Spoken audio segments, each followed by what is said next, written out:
प्रयास करेंगे। माननीय सदस्य रोशन लाल चौधरी जी।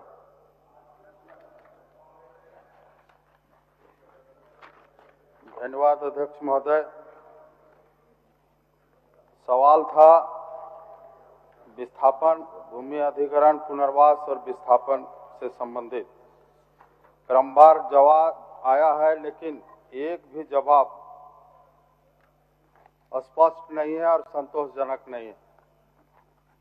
आज से 60 साल पहले बिहार सरकार के समय भूमि अधिग्रहण हुआ था। पीटीपीएस उस समय पावर प्लांट बना था। उस समय के मुआवजा के संबंध में पूछा गया था तो सरकार जवाब दी है, बलकुदरा, जयनगर, मौजा सब पैसा ट्रेजरी में जमा कर दिया गया। महोदय, विस्थापन नीति अधिकार अधिनियम 2013 के तहत जब प्रावधान है, उसके बाद वो जमीन का यूज नहीं हुआ। उसके बाद लगातार रैयत उसमें आज भी खेती कर रहे हैं, इतना तक कि आज बहुत से लोगों का ऑनलाइन रसीद भी कट रहा है। इसके बावजूद पुनः उसको जबरदस्ती बिना नियमावली के जबरदस्ती फिर से उसमें काम करने का ही किया जा रहा है। इसी से संबंधित सवाल था कि उन लोगों को अधिकार दिया जाए, उन लोगों को पेमेंट दिया जाए, लेकिन इसमें सीधे कहा गया कि ट्रेजरी में। और उस समय महोदय 1 रुपया 2 रुपया जमा किया गया, एक भी रैयत पेमेंट नहीं उठाया है। तो आप बताइए कि आज रैयत अधिकार की बात कर रहे हैं, सरकार कहती है कि हम 2013 अधिनियम का और अपना जो घोषणा पत्र में भी कहा गया है कि विस्थापितों को अधिकार दिया जाएगा, तो एक भी जवाब स्पष्ट नहीं है। साथ ही और भी बादम, गोदनपुरा, कोतरे, बसतपुर, पंचमो, जहां अभी भी आंदोलनरत लोग हैं, हजारों लोग, आज सैकड़ों दिन से सरकार वार्ता तक नहीं कर रही एक भी बात। और उसमें भी कहा गया कि रैयतों को पूरी तरह से नियमावली के तहत अधिकार दिया जा रहा है। तो हम सदन से चाहेंगे माननीय मुख्यमंत्री जी इसमें संज्ञान लें और विस्थापितों को जो हक है आप दिलाने का काम करें। माननीय मंत्री जी। अध्यक्ष महोदय, विभाग की तरफ से जवाब दी गई है, उसमें तो स्पष्ट जवाब दिया हुआ है। हम लोग प्रत्येक गांव का जहां जहां सीसीएल के द्वारा अधिग्रहण की गई, बलकुदरा ग्राम है, जयनगर मौजा है, मौजा गेंगदा है, मौजा रास्ता है, तो उसमें स्पष्ट हम लोग लिख दिए कि कितने कितने लोगों को क्या क्या प्रभावित हुआ और उसका पैसा कोषागार में और कहाँ कहाँ जमा किया गया है। तो स्पष्ट हम लोग ने, और ये भी इसमें स्पष्ट हम लोग कर दिए हैं कि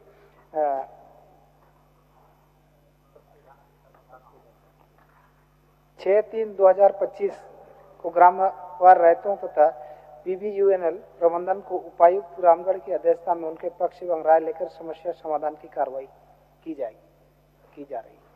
तो स्पेसिफिक रूप से जहां प्रभावित लोग हैं, विस्थापित लोग हैं, किसी के साथ यदि उनको पैसा, मुआवजा या कहीं भी किसी तरह का जो लाभ दे है नहीं मिला है, तो स्पेसिफिक रूप से लिखित रूप से शिकायत करें या उपायुक्त के माध्यम से, तो उस पर निश्चित कार्रवाई करेंगे हम लोग।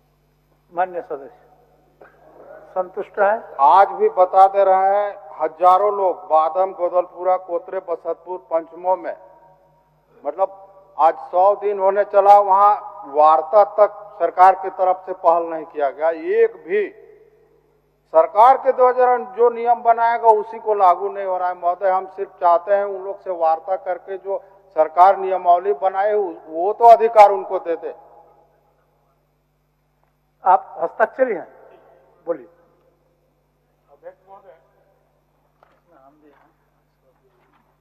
सवाल ये है कि आज हमारे खनिज निकलना वरदान है या अभिशाप? ये अभिशाप हो गया महोदय। एनटीपीसी जब से आई है उससे पहले जो भी सीसीएल जमीन अधिग्रहण करती थी और जो भी नियम था, जितनी भी जमीन थी, प्रत्येक गांव में गरमजरुआ जमीन का किसी का पेमेंट नहीं मिल पा रहा है। गरमजरुआ खास जमीन जिसका रिटर्न दे दिया गया महोदय, सुप्रीम कोर्ट का आदेश है, उसको रैयती मान्यता मिल गया, लेकिन उसे भी पेमेंट आज नहीं दिया जा रहा है।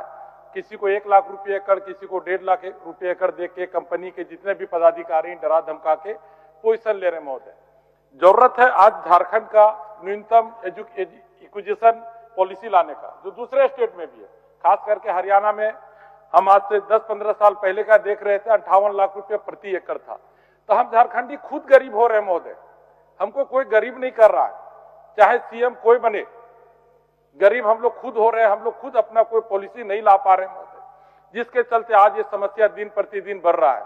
आज पूरे झारखंड में जरूरत है एक एक्विजिशन पॉलिसी जो होगा, न्यूनतम रेट होना चाहिए। आज भी 100 रुपये डिसमिल, 500 रुपये डिसमिल जमीन लिया जा रहा है महोदय, कितना दर्दनाक बात है। जो आज हमारे गरीब आदिवासी का बात करते हैं, वो गरीब आदिवासी अपना जमीन का रसीद नहीं कटा पा रहे हैं, बिना कागज कर रहे हैं महोदय। अभी बादम गांव का ही बात है, 40 परिवार ऐसे हैं, हम मिल के आए हैं, जहां उनके पास कोई कागज कुछ नहीं है, लेकिन पुष्ट दर पुष्ट रह रहे हैं। क्या उनको मुआवजा नहीं मिलेगा महोदय? एडवर्स पोजीशन में भी महोदय, 2 मिनट और भी बहुत सारी कुछ बातें थी महोदय। क्यों नहीं हम लोग एक कमेटी बना दिया जाए रिटायर्ड जज का, जो तुरंत निष्पादन करे महोदय। हर चीज छोड़ा जा रहा है महोदय, पूर्व के भांति क्यों नहीं हो रहा है? इसको करने की बहुत जरूरत है महोदय। लोग उजड़ रहे हैं, वरदान होना चाहिए। खुश होता है कि हमारे यहाँ कोयला निकला, लेकिन आज माननीय मंत्री जी का उत्तर जान। हाँ जी, निर्मल जी आप भी बोल लीजिए, एक साथ उत्तर दिलाते हैं। अभी माननीय रोशन जी के द्वारा, और खुद हम कोयला क्षेत्र से आते हैं और खदान के बगल में ही मेरा घर है, और मेरा इसमें सीसीएल का भी दिया गया। अभी मंत्री महोदय जी जवाब दे रहे थे। मेरा खुद अपना 24 एकड़ रैती जमीन गया, जिसमें पीओ ऑफिस बना हुआ है। अभी खदान तत्काल में चल रहा है, आउटसोर्सिंग भी चल रहा है, लेकिन वहां बात रखने के बाद अभी हम लिखित रूप से मांगे थे सूचना के अधिकार पे। 1900 लगभग 52-54 में 24 एकड़ जमीन में लगभग 63 या 64 रुपया ट्रेजरी में जमा कर दिया, मेरा अपना जमीन का, और मात्र 2 नौकरी दिया था सीसीएल। और वो लोग भी अब कुछ दिन में, अब एक रिटायर हो गया और कुछ रिटायर होने वाला है। और मांगने के बावजूद अभी हम मुख्यमंत्री जी से हम लोग भेंट किए थे, चारों विधायक। मुख्यमंत्री जी बोले थे कि जितना भी खनन क्षेत्र में है सभी में हम लोग प्रति एकड़ 2-2 करोड़ रुपया कर दिए हैं, पास शायद हो गया है या पहले के सरकार किया होगा। मुख्यमंत्री जी खुद बात रख रहे थे। तो अपना जब अगर उस पैसा की ट्रेजरी में लेने जाए 72-74 रुपया, उसको अगर वकील को भी हम लोग भेजें तो वकील के फीस तो छोड़ दीजिए, उसका पेट्रोल का भी दाम निकालने के लिए नहीं हो पाएगा। तो इसको जो पुराना जो हम लोग का ट्रेजरी में जमा करके उसको रद्द करके नया जो मुआवजा सरकार तय कर रहा है उसको लागू किया जाए। और अभी वार्ता के लिए हम लोग बहुत सा अभी बसतपुर कोतरे में लगभग वहाँ पे एमडीओ मोड से लगभग 21,000 करोड़ का 25 साल का परियोजना चालू हो चुका है। लेकिन वहाँ पे हम लोग कल ही 3-4 घंटा हम धरना में बैठे, परसों भी धरना में विस्थापित लोग के साथ बैठे।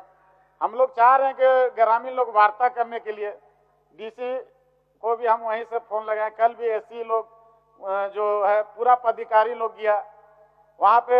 हम लोग चाह रहे हैं कि जल्दी से खदान हम लोग चलाना भी चाह रहे हैं, तो वार्ता करके हम लोग आग्रह करेंगे कि डीसी साहब से बात करके वार्ता कर दे। और उन लोग का होली में भी, होली के दिनों में भी मतलब उन लोग ऐसा रहना पड़ा कि वहीं पे होली मनाना पड़ा, वो लोग घर तक नहीं गया लेडीज लोग। चलिए, इसलिए आग्रह है कि वार्ता करके जमीन का जो मामला जल्द से जल्द करके, और खुद 2 विषय है माननीय मंत्री जी। एक विषय प्रदीप कुमार जी जो बोले, अध्यक्ष महोदय, इसमें बहुत स्पष्ट हम लोग ने जवाब किया है। हम विभाग की तरफ से एक बहुत महत्वपूर्ण बात इनको बताना चाह रहे हैं।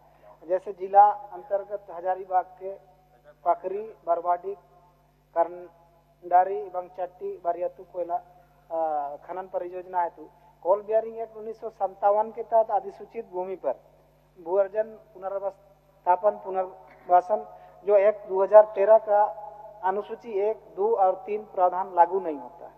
और जो JSW कंपनी का जो लारा एक्ट के तहत, कोल बेयरिंग एक्ट के तहत भूमि अधिग्रहण की कार्रवाई भी नहीं की गई है, जिस चीज के बारे में वो जानना चाहते हैं। लेकिन मैं आश्वस्त करना चाहता हूं कि ऐसे आजादी के बाद से बहुत सारे योजनाएं, परियोजनाएं औद्योगिक कारणों से भूमि की अधिग्रहण की गई है, लेकिन वहां प्रभावित लोगों को अभी तक उसका न्याय नहीं मिल पाया। ये मूल भावना ये प्रश्न का है और हमारे माननीय मुख्यमंत्री जी चाहते हैं कि ऐसे विस्थापित लोग जिनको न्याय नहीं मिला है उसको जरूर न्याय मिले। इसके लिए विस्थापन आयोग प्रक्रियाधीन है। अध्यक्ष महोदय, बहुत जल्दी सरकार उसकी गठन करके उन तमाम लोगों को इस पर न्याय दिलाने का काम करेगी।